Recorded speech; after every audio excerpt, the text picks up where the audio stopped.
I've seen executions before, but this one didn't end with a scream. It ended with silence, the kind that sinks into your ribs and stays there, long after the body has stopped moving. He was naked from the waist up, chained face down to a wooden frame that creaked every time he breathed.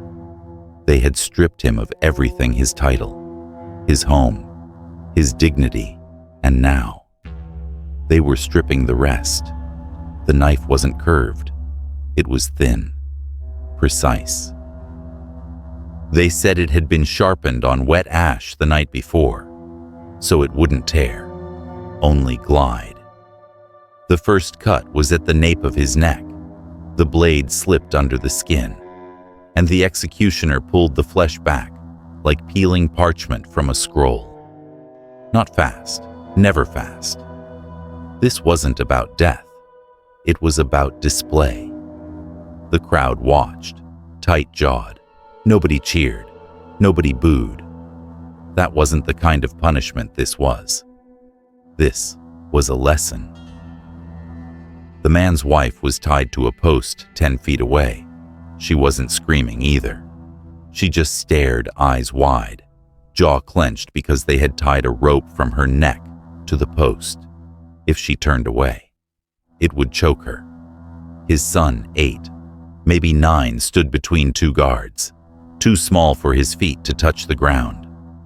He swung slightly, not from movement, but because his legs wouldn't stop shaking. When they peeled the first full strip of skin from the nobleman's back, they held it up like a banner, and they'd written on it, burned in blood, "Do not write what you cannot defend with your body." The strips were nailed to iron rods and hoisted like flags above the market square. The air smelled of iron, sweat, and something sweet. Burning skin always does. By the second hour, he'd stopped making noise. He still breathed, but the pain had gone somewhere deeper, somewhere quiet. They weren't trying to kill him. They were trying to keep him alive long enough for the lesson to sink in. Not for him. He already knew. For us. I asked one of the guards afterward, what did he do to deserve this? The man looked at me like I was an idiot. He wrote, "They called him Reynard de Courcy. Not a rebel, not a soldier, not the kind of man you'd expect to see nailed open like a butchered animal. He was a nobleman, educated in Paris, fluent in 4 languages. He quoted Cicero while drinking wine, and argued political theory, the way most men argue fencing technique, with grace, precision, and the confidence of someone who had never been told to shut up. His family owned vineyards, textile houses, and a seat at the King's Advisory Council. He had money, he had access, he had, as they say, a place at the table, and yet somewhere along the line, he decided the table needed to be broken. It started with a question he asked publicly, one that lingered too long in the mouths of others.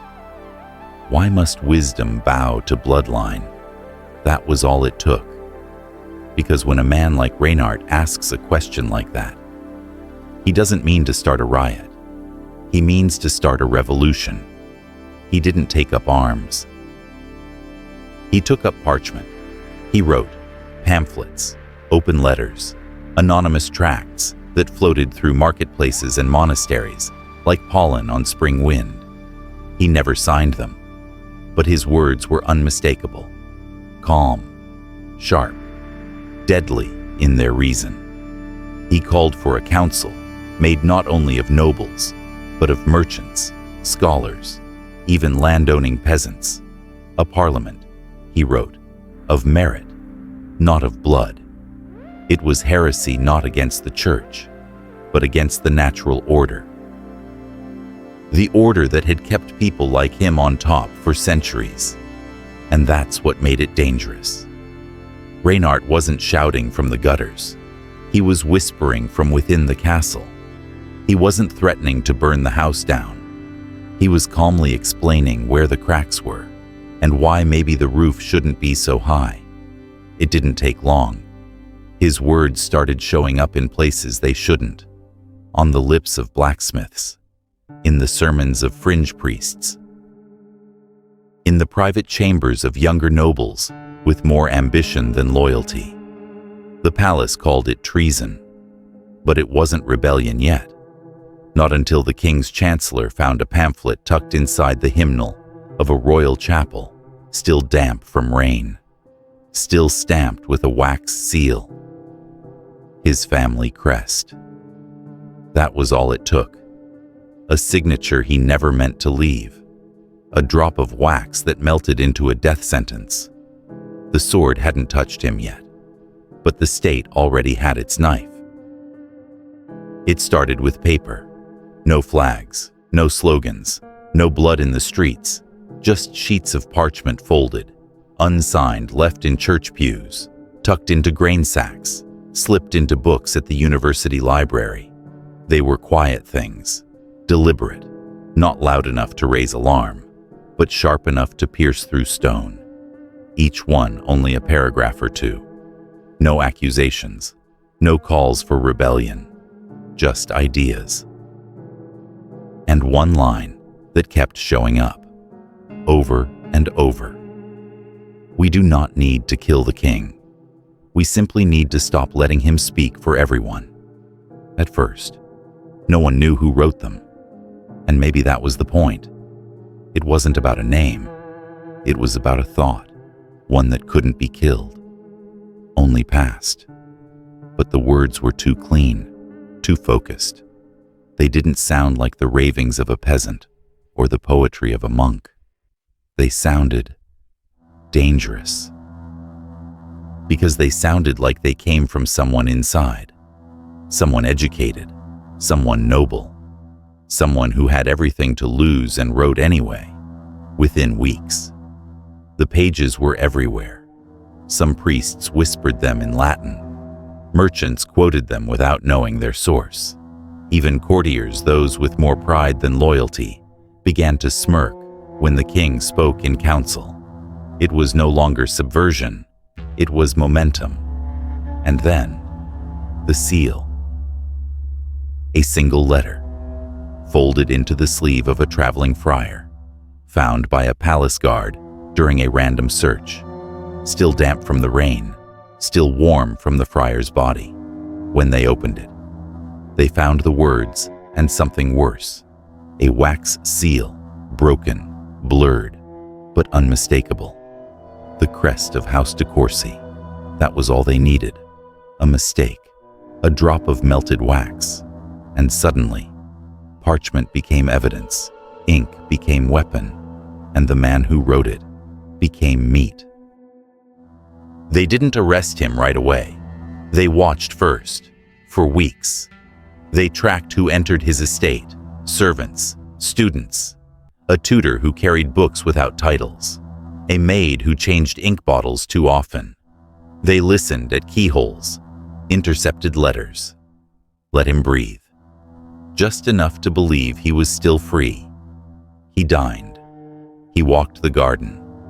He smiled at his son. And he never knew that every gesture had already been documented, filed, and quietly placed inside a box marked De Courcy. Evidence. When they came. They didn't come like soldiers. They came like shadows. 5 men in midnight blue cloaks. No flags. No accusations. Just a folded parchment sealed, not in wax, but blood. I was there when they entered. No chains. No shouting. Just one of them reading the warrant aloud, while Reynard sat motionless in his study, quill still in hand. He asked only one question. Has the king read what I wrote? The man with the warrant didn't answer, but I saw it, that flicker behind his eyes. He had. They all had. And that was the problem. They led him out through a side corridor. No trial, no chance to speak in his own defense. The charge was treason, not by sword, not by conspiracy, by language.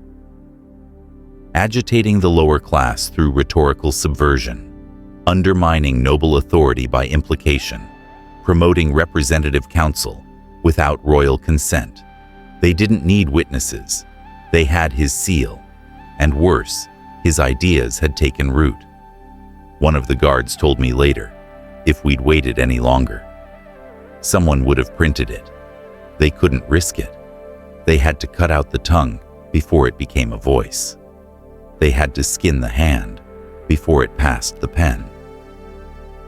He was held for 2 days, not in a dungeon, in a guest chamber, same one he'd stayed in years ago, during a royal summit. Still had his initials carved into the chair, still had a view of the garden, but the windows were barred now, and the only sound that came through them was the hammering of carpenters building something in the square. Not a stage, not a gallows, a frame, just tall enough to stretch a man open. The sentence wasn't spoken aloud, not at first. It was passed on a piece of parchment from the chancellor's desk, sealed with a red thread, not wax. It didn't list witnesses. It didn't cite law. It only carried 4 words: exemplum, in carne, publis, vivus. Make him an example, in flesh, public, alive. Flaying wasn't used often, not even here. It was too visible, too ancient, even for a kingdom that knew how to break bones with dignity. But Reynard's words had spread. Too fast, too clean, too hard to deny. Killing him in silence would have left a vacuum. So they needed a message, not just punishment, a statement. That's what the scaffold was for. It wasn't a stage, it was a canvas. They built it square, flat, waist high, not for elevation, but for eye contact. It had metal hooks, ropes pre-knotted to wrist size, buckets placed underneath, not for water, but for what would come loose. At each corner, a pole where strips would be nailed as they came off. They prepared the knives like relics, 3 different sizes, 2 men trained in anatomy, 1 trained in silence. A monk was sent to speak last rites. He wasn't allowed in. Instead, they handed him a note to read out loud at the hour of pain. Words are not free. Neither is silence. It wasn't signed, but everyone knew whose order it was, and everyone knew who would be watching. Not just the crowd. Not just the nobles, his wife, his son, his legacy. They brought him out at noon. The sky was overcast, but the air was hot, the kind of heat that holds on to the smell of sweat and metal. He didn't fight, didn't cry, didn't ask for forgiveness. They say his hands didn't even shake until they were tied above his head. The frame creaked as they stretched him, open wrists and ankles locked to wood. His back exposed like a blank page. The executioner wore no hood, no armor, just a leather apron and gloves that were already stained. He held the knife in silence, let the crowd settle. Then he placed his palm flat between Reynard's shoulder blades and pressed the blade under the skin. Not stabbed, not sliced, slid. The flesh lifted clean, slow like parchment curling from heat. The first strip came off in silence, the second with a breath. By the third, the sound started. It wasn't a scream, not yet. It was a voice cracking under weight it couldn't carry, but it built, and it rose. Until the market square, once silent, was filled with one man's voice and nothing else. They nailed each strip to a pole as they went. 3 so far, then 4. One of them bore letters burned into it: disloyal, another instigator, a third educated. His wife stood 30 feet away, a rope around her neck, not tight, but fixed to a pole behind her. If she looked away, it would pull. His son sat beside her. The boy had wet himself, but no one moved to clean it. No one looked away, because that was the point. The death wasn't his alone.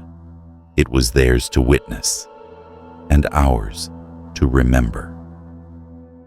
He didn't get a grave. What was left of him, the flesh they hadn't nailed up or scraped into buckets, was burned in a pit behind the chapel. No cross, no stone, no name. His ashes were shoveled into the same soil used to bury stray dogs and debtors who died chained to their beds.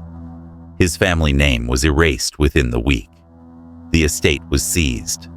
The crest above their manor was chiseled off brick by brick. All known portraits of Reynard were pulled from the halls of records, some painted over, some burned. His wife and son were relocated. New names, new region, new silence. They weren't exiled. They were erased. At court, no one spoke of him. No one dared. It was understood the more you remembered, the more guilty you looked. And so, the memory of Reynard de Courcy slipped out of mouths and off of parchment, but not all ink fades. Years later, a monk, one of the few who had seen the pamphlets up close, confessed to keeping a fragment. Not the whole page, just a corner, folded tight, stitched into the lining of his robe. It bore one sentence, just one. Truth needs no title, only space to echo. They say he read it aloud on his deathbed, and then he wept not for Reynard, but for the world that still needed men like him, but kept killing them. He died without a voice. But his silence was louder than most, because even without a grave, he was never buried. Reynard de Courcy never led an army. He never called for blood. He never claimed the throne. All he did was write, and for that, they peeled him, layer by layer, until he became less of a man and more of a message. But if you've been listening closely, you'll know the message wasn't what they nailed to the poles. It was what they tried to erase. That words, once loosed, don't die with the hand that wrote them. They burrow, they echo, they wait. Reynard's story is not about cruelty. Not really. Cruelty is everywhere in history. No, this story is about what power fears most: clarity. Not rebellion, not mobs, but the quiet, surgical precision of truth. When a man of privilege dares to think beyond his rank, and worse, to put that thought on paper, he becomes dangerous in a way no sword can match. And power, as history reminds us, will always prefer blood over debate. We're not telling this story to mourn him. He's long gone, but we remember to recognize the pattern, because somewhere in some corner of the world, there's another Reynard, another hand, another idea that might be too early, too bold, too costly. But ideas don't bleed. People do. If this story stayed with you, if it made you feel something deep, quiet, and hard to shake, then consider subscribing to Torture Vault, because we don't just talk about how people died, we uncover why they were made to, and who needed them forgotten. If that matters to you, give this video a like. Share it with someone who still believes the pen is mightier than the sword, but knows the sword doesn't care. Until next time, stay curious, and never stop questioning what history was trying to silence.